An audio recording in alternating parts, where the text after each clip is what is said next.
ইসলাম যেমন সকলের জন্য নিরাপদ, ইসলামী আন্দোলন কিন্তু সবার জন্য নিরাপদ।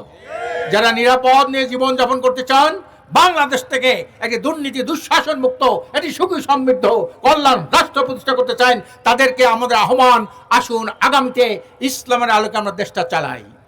যারা ইসলামের আলোকে দেশ চালায় না, আল্লাহ বলেছেন অমান লাম ইয়াকুম বিমা আনজালাল্লাহু ফাউলাইকুমুল কাফিরুন। যারা আল্লাহর বিধানে রাষ্ট্র চালায় না তারা হলো কাফের। যারা আল্লাহর বিধানে রাষ্ট্র চালায় না, অমান লাম ইয়াকুম বিমা আনজালাল্লাহু ফাউলাইকুমুজ জালিমুন, তারা হলো জালেম। আর যারা আল্লাহর বিধানে রাষ্ট্র চালায় না তারা হলো ফাসিক। আমরা কি কাফেরের মধ্যে অন্তর্ভুক্ত হব? জালেমের মধ্যে হব? ফাসিকের মধ্যে হব না।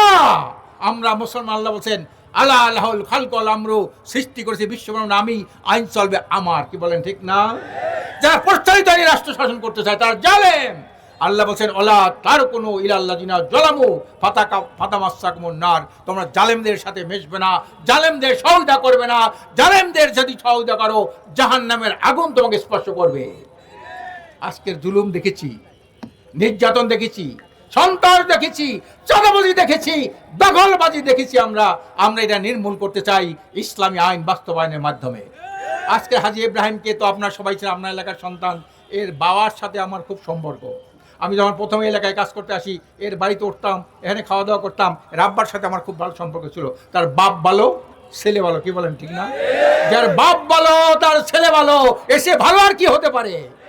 অনেকের বাপ ভালো ছেলে খারাপ, ছেলে ভালো বাপ খারাপ, সে যেমন ভালো ছেলে হিসেবে পরিগণিত হতে হয় না। এর বাপও ভালো, ছেলেও ভালো। কি বলেন ঠিক না? সবাই তাকে চেনেন। আমরা চাই তেঁতুল গাছ লাগিয়ে যেমন আম আশা করা যায় না, মাদার গাছ লাগিয়ে কাঁঠাল আশা করা যায় না।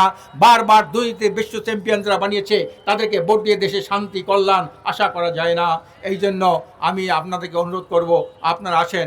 আল্লাহ বলছে তুমি তোমার ভাগ্যের পরিবর্তন করো, আমিও তোমার ভাগ্যের পরিবর্তন ঘটাবো না। আসেন আমরা এবার আমাদের ভাগ্য পরিবর্তন ঘটানোর জন্য আজকে শুধু হাজী ইব্রাহিম আমাদের প্রার্থী না, সবাই কিন্তু আমরা প্রার্থী। কি বলেন ঠিক না? সবাই আমরা আল্লাহর রহমতে আমরা আগামী নির্বাচনে একজনে 10 জন 20 জন 50 জন লোককে আমরা ইসলামের পক্ষে দাওয়াত দেব। দুনিয়া আখিরাতে আল্লাহ আমাদের কল্যাণ দান করুন, আমিন।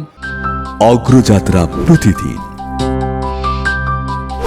নির্ভীক প্রত্যয়ে উজ্জীবিত।